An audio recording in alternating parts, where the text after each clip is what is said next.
Hello everyone, my dear students, welcome to my channel Eduflix academy.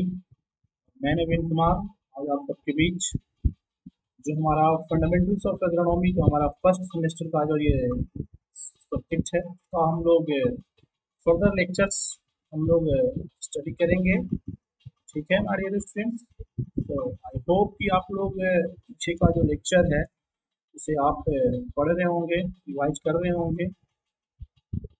Video आप लोग के लिए ही टाइम टाइम पे अपलोड कर रहा हूँ ताकि आप उसको रिवाइज कर सकें, समझ सकें अच्छे से। और कहीं पे भी अगर आपको डाउट होती है तो आप उससे मेरे से क्वेश्चन पूछें, ठीक है, उससे रिलेटेड क्वेश्चन पूछें और टॉपिक्स को क्लियर करें, ठीक है।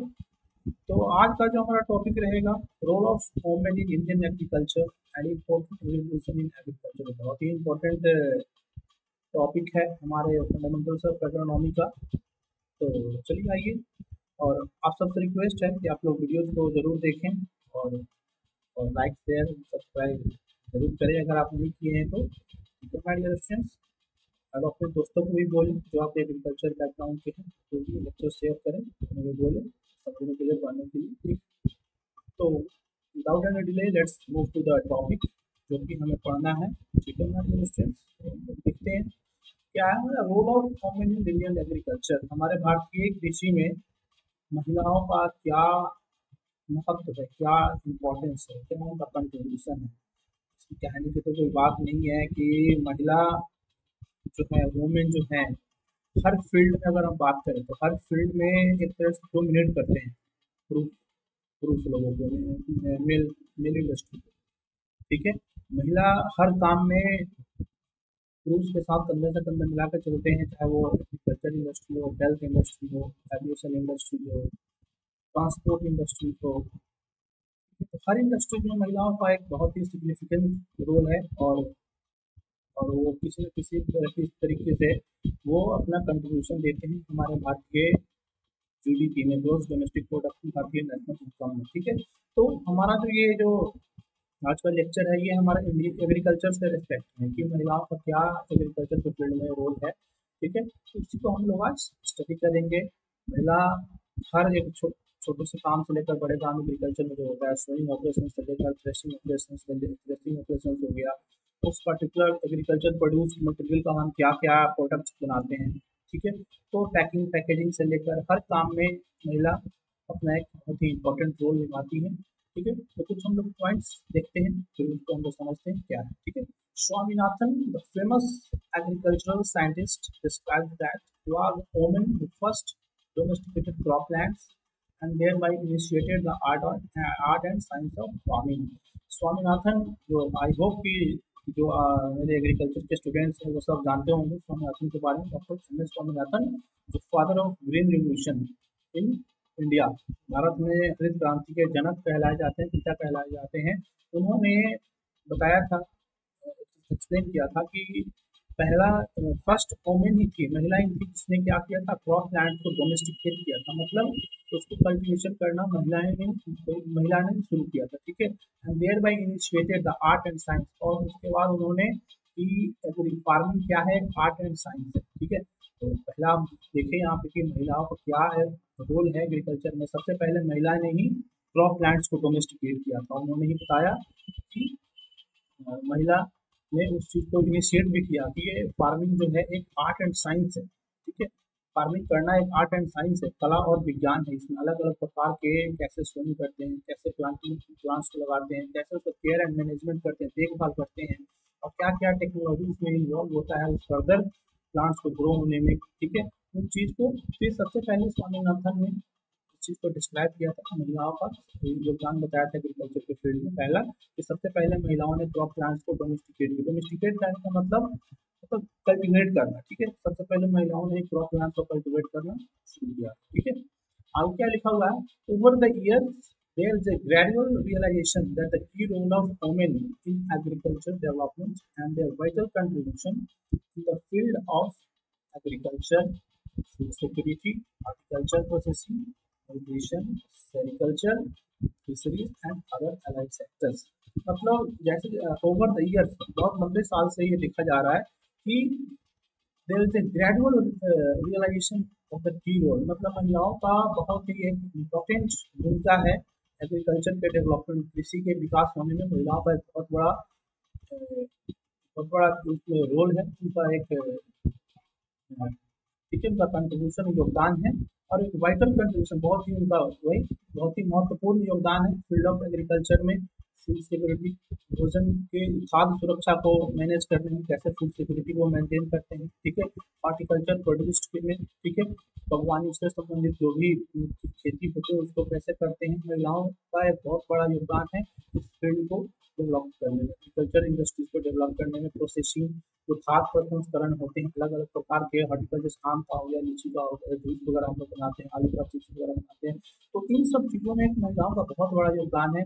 जो भी वो इंडस्ट्री में काम करती है वहाँ पे महिलाओं का सबसे ज़्यादा रहता है, ठीक है। न्यूट्रिशन, सेरिकल्चर, ठीक है। सेरिकल्चर आपका क्या होता है, सेरिकल्चर जो हम लोग होते हैं, सेरिकल्चर एक कीट से रिलेटेड होता है उससे, ठीक है। तो फिशरीज, मत्स्य पालन एंड अदर एलाइड सेक्टर्स, और एग्रीकल्चर के जो भी और भी जो सेक्टर्स होते हैं, ठीक है, संबंधित सेक्टर्स, इन सब में महिलाओं का बहुत ही एक बड़ा योगदान है एग्रीकल्चर को बढ़ावा देने में, ठीक है ना डियर स्टूडेंट्स। आगे हम लोग देखते हैं नेक्स्ट पॉइंट क्या है हमारा, agriculture in India is significantly dependent on women. Bharat में कृषि है महिलाओं पे पूरा का पूरा आश्रित है, मतलब एक बहुत बड़ा जो एक जो है एग्रीकल्चर, मतलब सेक्टर जो है महिलाओं पे आश्रित है एग्रीकल्चर का वर्क को करने के लिए। Women make up about 33% of cultivators and 47% of agricultural laborers in rural India। जो महिलाएं जो हैं, ठीक है, वो 33% कल्टिवेटर्स, मतलब जो खेती कल्टिवेटर्स बोले तो सीड जो हम लगाते हैं सोइंग करते हैं, तो उस पर्टिकुलर एस्पेक्ट में 33% महिलाएं पार्टिसिपेट करती है, महिलाओं का कंट्रीब्यूशन रहता है, ठीक है। एंड अबाउट 47% कल्टिवेटर्स बोले तो सोइंग हो गया, थिनिंग जो हम लोग दूध वगैरह निकालते हैं, ठीक है। तो उस पर्टिकुलर क्षेत्र में महिलाओं का एक सबसे बड़ा योगदान है, 33% महिलाएं उस काम में पार्टिसिपेट करती है, महिलाएं काम करती है उस कल्टिवेटर्स वाले काम को, ठीक है। 47% ऑफ एग्रीकल्चरल लेबरर्स, और रूरल इंडिया में ग्रामीण क्षेत्र में ज्यादातर महिलाएं एग्रीकल्चर के काम में बढ़ावा देती है, एग्रीकल्चर के काम में पार्टिसिपेट करती है, ठीक है, ग्रामीण क्षेत्र में। Overall the percentage of rural women who depend on agriculture for the livelihood is at 34%। ये क्या देखा गया है कि ओवरऑल क्या है, ओवरऑल जो एग्रीकल्चर का जो मतलब रूरल वुमेन का जो परसेंटेज देखा गया है, जो एग्रीकल्चर पे आश्रित रहती है, वो 84% तक देखा गया। 84% जो महिलाएं हैं, जो रूरल वुमेन, जो ग्रामीण क्षेत्र की महिलाएं हैं, वो क्या है, एग्रीकल्चर पे आश्रित हैं अपने लाइवलीहुड के लिए, अपने दैनिक जीवन को चलाने के लिए, अपना सोर्स ऑफ इनकम के लिए किससे आश्रित है, ग्रामीण महिलाएं एग्रीकल्चर पे, they are dependent on agriculture. तो माय डियर स्टूडेंट्स, आगे हम लोग नेक्स्ट स्लाइड में बढ़ते हैं, देखते हैं वहाँ पे क्या है, ठीक है। तो ये सब टॉपिक बहुत ही इंपॉर्टेंट है, आप इसे समझेंगे, पढ़ेंगे अच्छे से, ठीक है my dear students? हाँ, फिर हम लोग देखते हैं नेक्स्ट नेक्स्ट स्लाइड में क्या है हमारा। आप देख सकते हैं कि women have played and continue to play a, ठीक है, women have played and continue to play a key role in the conservation of this life support systems such as land, water, flora, fauna। Okay, महिलाएं जो है conservation, अगर हम बात करें अपने इन्वायरमेंट को कंजर्व करने में, तो महिलाएं एक बहुत बड़ा भूमिका निभाती है, जैसे कि मिट्टी को कैसे कंजर्व करना है, पानी को कैसे कंजर्व करना है, फ्लोरा एंड फाउना जो हमारे प्लांट्स एंड एनिमल्स होते हैं, ठीक है, उसको कैसे मेंटेन हुए, माइक्रो ऑर्गेनिज्म होते हैं कैसे, मतलब महिलाएं एक बहुत बड़ा रोल प्ले करती है इन सब चीज़ों को कंजर्व करने, संरक्षण करने में, ठीक है, उनको मेंटेन करने में। They have protected the health of the soil through organic recycling and promoted crop security through the maintenance of vital diversity and genetic resistance। तो महिलाएं लोग हैं कैसे एग्रीकल्चर या हमारे इन्वायरमेंट को कंजर्व कर रहे हैं, मेंटेन कर रहे हैं, हमारे सॉइल के हेल्थ को कैसे वो लोग मेंटेन कर रहे हैं, प्रोटेक्ट कर रहे हैं। तो मतलब ऑर्गेनिक रिसाइकलिंग, ऑर्गेनिक जैविक चीज़ों को रिसाइकल करके यूज करके हमारे सॉइल के हेल्थ को, मिट्टी के हेल्थ को, स्वास्थ्य को क्या कर रहे हैं हम लोग, मेंटेन कर रहे हैं, उसके हेल्थ को प्रोटेक्ट कर रहे हैं, रक्षा कर रहे हैं, ठीक है। और अच्छे अच्छे वराइटी को डेवलप करके अच्छे से वैरायटी के थ्रू खेती करके हमारे इन्वायरमेंट को, हमारे फूड सिक्योरिटी को, क्रॉप सिक्योरिटी को क्या कर रहे हैं, वो लोग प्रमोट कर रहे हैं, ठीक है। और जेनेटिक रेजिस्टेंस के माध्यम से राइट, अलग अलग वैरायटी के माध्यम से हमारे क्रॉप सिक्योरिटी को भी वो लोग क्या कर रहे हैं, प्रमोट कर रहे हैं। मतलब ज़्यादा से ज़्यादा फसल उगाने में, अच्छा से ज़्यादा फील्ड लेने में क्या कर रहे हैं वो लोग, प्रमोट कर रहे हैं, हमारे एग्रीकल्चर को बढ़ावा दे रहे हैं। और साथ ही साथ ऑर्गेनिक जैविक खेती करके हमारे मिट्टी के स्वास्थ्य को भी वो लोग अच्छा कर रहे हैं, बचा रहे हैं, ठीक है।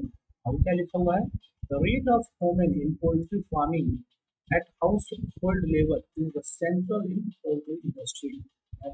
इसमें क्या है कि पोल्ट्री फार्मिंग में महिलाओं का इन्वॉल्वमेंट सबसे ज़्यादा देखा गया है। अगर एग्रीकल्चर के इंडस्ट्री में भी देखें तो पोल्ट्री सेक्टर में जो कुक्कुट पालन हम लोग बोलते हैं, मुर्गी पालन ये सब बोलते हैं, मुर्गी पालन करते हैं लोग, उस इंडस्ट्री में महिलाओं का सबसे बड़ा रोल देखा गया है, सबसे ज़्यादा महिलाएं उसमें पार्टिसिपेट करती हैं। Let's look the next point, women farmers in India perform most of the big farming jobs from sowing to harvesting, yet their access to resource is less than their male counterparts। कहने का मतलब क्या है कि women farmers in India, जो भारत में जो महिलाएं जो है, हमारे महिलाएं किसान जो है हमारे भारत में, हर बड़े से बड़े काम एग्रीकल्चर के वो लोग परफॉर्म करते हैं। जैसे सोइंग से लेकर हार्वेस्टिंग, मतलब बिजाई से लेकर कटाई तक हर बड़े काम में महिलाएं पार्टिसिपेट करती है।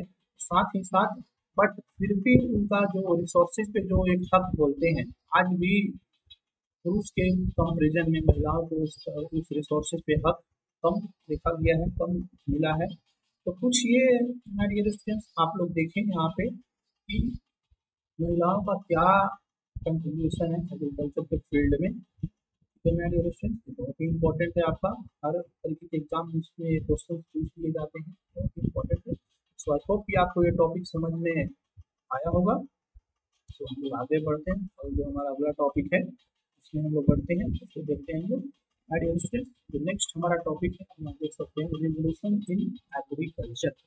एग्रीकल्चर फील्ड में क्या क्या रिवोल्यूशन क्रांति हुए हैं जो हमारे फूड सिक्योरिटी को मेंटेन किए हैं।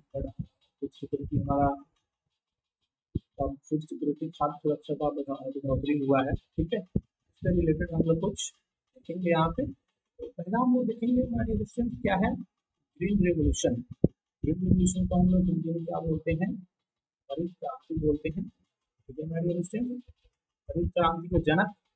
और ग्रीन रेवोल्यूशन से किस चीज़ से कंसर्न है, किस चीज़ के लिए ज़्यादा यह प्रसिद्ध है, फूड ग्रेन प्रोडक्शन के लिए ये माना गया। मतलब फूड ग्रेन का जब प्रोडक्शन बहुत हुआ तो जब ज़्यादा प्रोडक्शन हुआ तो उसे रेवोल्यूशन का नाम दे दिया गया। उस रेवोल्यूशन को हम क्या बोलते हैं, ग्रीन रेवोल्यूशन, जिसे हिंदी में हम हरित क्रांति बोलते हैं। और ग्रीन रेवोल्यूशन वर्ल्ड में तो सबसे पहले मैक्सिको में शुरुआत हुआ था 1940 के आसपास में। इंडिया में 1960 के आसपास में ग्रीन रेवोल्यूशन स्टार्ट हुआ था। और पंजाब स्टेट सबसे पहले सिलेक्ट किया गया था, जो साइंटिस्ट आए थे उसको पंजाब स्टेट को उन्होंने सबसे पहले सिलेक्ट किया था, ठीक है, ग्रीन रेवोल्यूशन को बढ़ावा देने के लिए इंडिया में, ठीक है। तो और ये किससे रिलेटेड है, फूड ग्रेन प्रोडक्शन के रिलेटेड है। किस समय ये स्टार्ट हुआ था, इंडिया में, ये इंडिया की बात है, ठीक है। 1966 से 1967 में ये ग्रीन रेवोल्यूशन स्टार्ट हुआ था इंडिया में। और फादर कौन है, डॉक्टर नॉर्मन बोरलॉग जो है वर्ल्ड में फादर कहलाते हैं, ठीक है, डॉक्टर नॉर्मन बोरलॉग। और इंडिया में डॉक्टर एम एस स्वामीनाथन कहलाते हैं, ठीक है। और मैं आपको एम एस स्वामीनाथन का पूरा नाम भी बताया था, मोनोकोम्बू संबाशिवान स्वामीनाथन।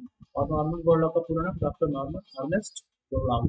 ये ग्रीन रेवोल्यूशन बहुत ही इंपॉर्टेंट है और ये एग्रीकल्चर के फादर हैं वर्ल्ड में, डॉक्टर नॉर्मन बोरलॉग है। तो इंडिया में डॉक्टर एम एस स्वामीनाथन है। आगे थे और देखो माय डियर स्टूडेंट, ये जो रिवोल्यूशन है आप कलर के माध्यम से याद कर सकते हैं। फूड ग्रेन प्रोडक्शन, जितने भी जो सीरियल क्रॉप हम लोग लगाते हैं, धान हो गया, गेहूँ हो गया, मक्का हो गया, ज्वार हो गया, बाजरा हो गया, हर सारे फसल का कलर कैसा होता है, ग्रीन होता है। तो उसका ज़्यादा पार्टिकुलर का ज़्यादा प्रोडक्शन हुआ, उससे ग्रेन का ज़्यादा प्रोडक्शन हुआ, उसको किस रिवोल्यूशन में नाम दिया गया, ग्रीन रिवोल्यूशन से उसको जाना जाता है, ठीक है। तो आप रंग से भी याद कर सकते हैं, ठीक है। व्हाइट रिवोल्यूशन, दूध क्रांति, ठीक है, या दूध क्रांति नहीं बोलेंगे, हम इसे श्वेत क्रांति बोलेंगे, ठीक है। तो श्वेत क्रांति या उजाला क्रांति व्हाइट मतलब जो श्वेत होता है, उजला होता है। तो व्हाइट रिवोल्यूशन किससे रिलेटेड है? मिल्क का कलर क्या होता है? व्हाइट होता है, इसलिए ये जो क्रांति है किससे रिलेटेड है? मिल्क प्रोडक्शन से। और दूसरा चीज, इस पर्टिकुलर इस रिवोल्यूशन में मिल्क का बहुत ज़्यादा प्रोडक्शन हुआ। साइंटिस्ट ने मिल्क पे बहुत ज़्यादा मतलब दिया, कैटल इंडस्ट्री पे ज़्यादा ध्यान दिया मिल्क का प्रोडक्शन बढ़ाने के लिए। जब मिल्क का बहुत प्रोडक्शन हुआ उस पर्टिकुलर पीरियड में 1970 टू 1996 के आसपास में, तो उस जब ज़्यादा प्रोडक्शन हुआ तो उसे एक रिवोल्यूशन का नाम दे दिया गया। उस रिवोल्यूशन को हम क्या बोलते हैं? व्हाइट रिवोल्यूशन, या उसी को हम ऑपरेशनल फ्लड भी बोलते हैं। और इसके फादर कौन है my dear students? Doctor Verghese Kurien. तो इसे आप सबको याद रखना है, अच्छे से समझ लो, ठीक है। आगे क्या है? येलो रिवोल्यूशन, पीली क्रांति, ठीक है। पीला मतलब येलो, येलो कलर जो होता है पीला कलर होता है।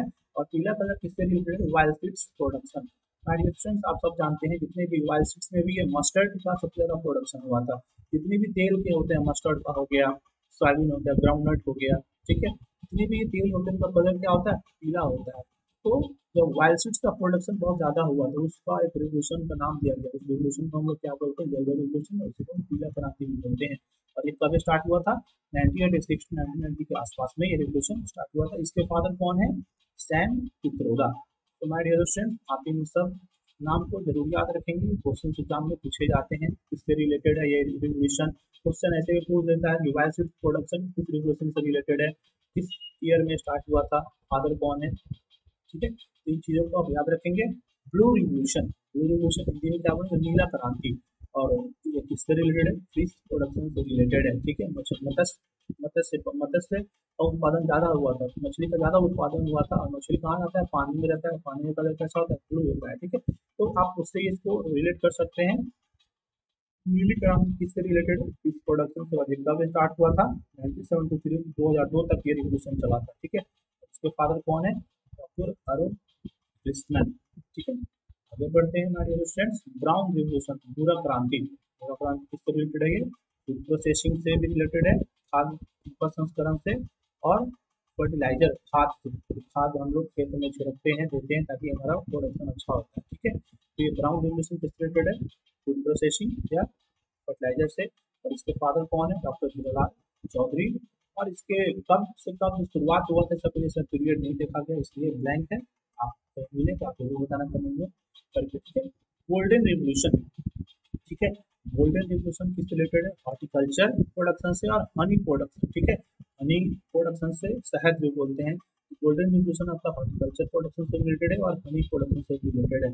और इसके जो फादर हैं, ठीक है, चुपचा करके ये जो है उसके फादर हैं, ठीक है। इसका भी जो पीरियड है कब से कब हुआ था इसका कुछ ऐसा एग्जैक्ट डाटा नहीं मिलता है, ठीक है। माय डियर स्टूडेंट, नेक्स्ट हम लोग बढ़ते हैं राउंड रिवोल्यूशन, गोल क्रांति। राउंड जो गोला गोल बोलते हैं, आलू कैसा होता है? गोल, राउंड होता है, इसलिए आलू का बहुत ज़्यादा प्रोडक्शन हुआ, ठीक है। तो जब ज़्यादा प्रोडक्शन हुआ तो उसको एक क्रांति का नाम दिया गया। उस क्रांति को हम क्या बोलते हैं? राउंड रिवोल्यूशन, ठीक है। और ये कब से कब हुआ था? 1965 से 2005 तक ये रिवोल्यूशन चला। फिर आलू का प्रोडक्शन हुआ, उसका एक क्रांति, एक रिवोल्यूशन का नाम दे दिया गया, राउंड रिवोल्यूशन। होप मेरी स्टूडेंट्स कि आप सबको ये क्लियर हो रहा होगा ये सेशन। और कहीं पर भी आपको अगर दिक्कत हो समझने में तो आप जरूर कमेंट करेंगे, ठीक है। कमेंट करके अपने क्वेश्चंस को जरूर पूछें, ठीक है मेरे स्टूडेंट्स।